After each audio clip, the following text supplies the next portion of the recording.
예수님께서는 4가지 땅에 떨어진 씨 비유의 말씀을 하시고 등경 위에 올려놓는 등불 비유에 대해서 말씀하고 있습니다. 본문 21절을 보시면 또 그들에게 이르시되 사람이 등불을 가져오는 것은 말 아래에나 평상 아래에 두려움이냐 등경 위에 두려움이 아니냐라고 말씀합니다. 그들은 함께한 사람들과 제자들을 말합니다. 씨 뿌리는 비유에 대해서 구체적으로 들은 사람들입니다. 그들에게 다시 비유로 하나님의 나라에 대해서 말씀하고 있는 것입니다. 이들 중에는 굶주림을 해결하기 위해서 모인 사람들도 있고 질병 치료를 받기 위해서 이 자리에 온 사람들도 있고 예수님의 흠을 잡기 위해서 이곳에 온 사람들도 있었습니다. 그러나 이들에게는 한 가지 공통점이 있었습니다. 그것은 로마의 압제로부터 자기 민족을 해방시킬 메시아가 오실 것을 기다리고 있다는 것입니다. 구약에 예언된 메시아가 와서 불의한 사람들을 물리쳐주고 자유와 평등, 공의와 정의가 실현되는 나라를 기대하는 사람들입니다.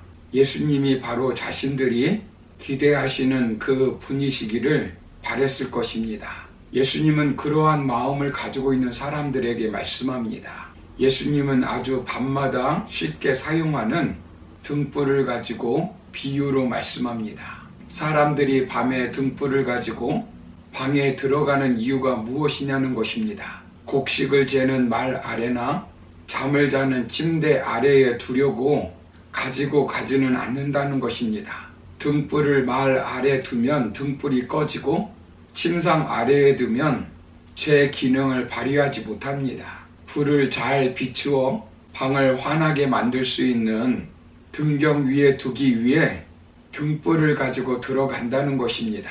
오늘날로 말하면 사람이 불을 켤 때는 불이 가장 잘 비추는 곳에 둔다는 말입니다. 예수님이 이 말씀을 하신 이유는 단순한 불을 켜는 것을 말씀하고 있는 것이 아닙니다.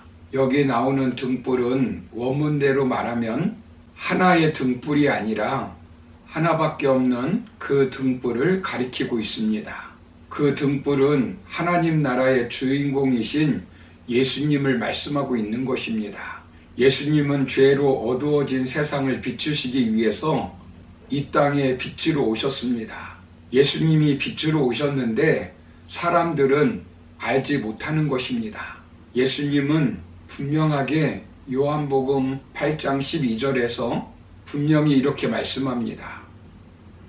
예수께서 또 일러 가라사대 나는 세상의 빛이니 나를 따르는 자는 어두움에 다니지 아니하고 생명의 빛을 얻으리라 라고 말씀합니다. 예수님은 이 땅에 빛으로 오셨다는 것입니다. 당시의 사람들은 영적으로 어두웠기 때문에 예수님이 빛이신 것을 몰랐습니다. 눈이 보이지 않는 사람은 그 밝음을 알 수도 없고 그 아름다움을 볼 수도 없습니다. 마찬가지로 영적인 눈이 감긴 사람들은 생명의 빛을 볼 수가 없습니다. 사도 바울은 다메섹 도상에서 빛이신 예수님을 만났습니다. 빛으로 오신 예수님을 만나는 것은 지극히 개인적인 체험입니다. 이 체험이 없기 때문에 이해가 안 가는 것입니다.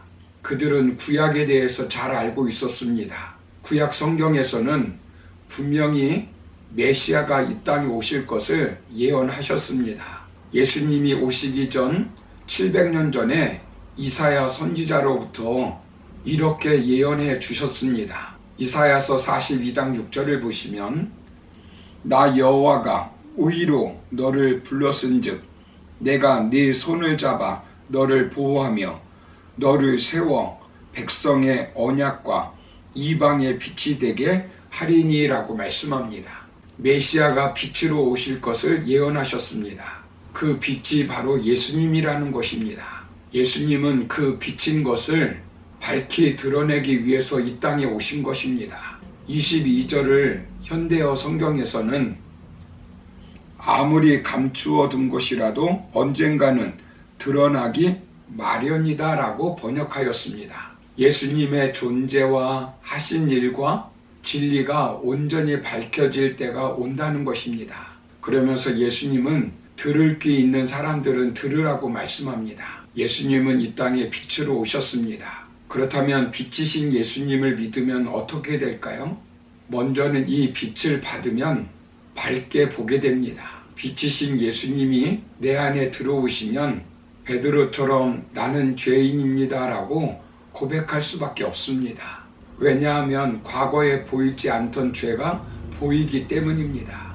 그 빛 앞에서 내가 얼마나 죄인인가를 깨닫게 됩니다. 사명이 보이지 않던 눈에 사명이 보입니다. 예수님을 주님이라고 고백합니다. 영적인 눈이 뜨이기 때문입니다. 성경이 믿어지고 이해가 되어집니다. 남이 볼 수 없는 것을 보게 됩니다. 귀가 있다고 다 듣는 것이 아니고 눈이 있다고 다 보는 것이 아닙니다. 바리새인들은 성경에 대해서 누구보다도 잘 알고 있었습니다. 그러나 예수님을 빛으로 모시지 못했습니다. 빛으로 오신 예수님을 믿을 때 이성이 살아납니다. 양심이 살아납니다.